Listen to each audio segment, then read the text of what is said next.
गांव के सुनसान बाहरी इलाके में कमला का थका हुआ चेहरा कठिनाई और दुहक की कहानी कहता है। एक फटे हुए कंबल में लिपटी वह अपने ही गांव में एक भूली हुई आकृति है। एक मिट्टी का बर्तन उसके बगल में रखा है जो उसकी अकेलेपन का मूक गवाह है।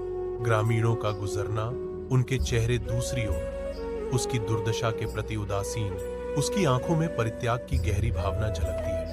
पहचान के लिए एक मौन गुहार। अपनी शांति में कमला गांव के बाहरी इलाके की भूली हुई आत्माओं का प्रतीक है। कमला की धुंधली झोपड़ी के अंदर पीड़ा की एक स्पष्ट भावना हवा में भर जाती है, क्योंकि कमला अपने चट्टाई पर बेसुध पड़ी है।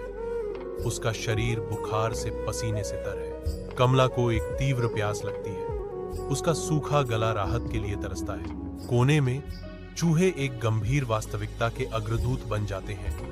उनका कुतरना कमला के अकेलेपन को बढ़ाता है। आटे की बोरी के खिलाफ छोटे दांतों की लगातार रगड़ अन्यथा शांत झोपड़ी में एक पागल गूंज बन जाती है। बाहर से बच्चों की हंसी की आवाजें आती हैं, जो अंदर की ठंडी दम घुटने वाली चुप्पी के विपरीत है। कमला अभी भी लेटी है। उसका बुखार से तपता शरीर एक युद्ध का मैदान है, क्योंकि बच्चों की हंसी जीवन के साधारण आनंद की एक दुखद याद दिलाती है।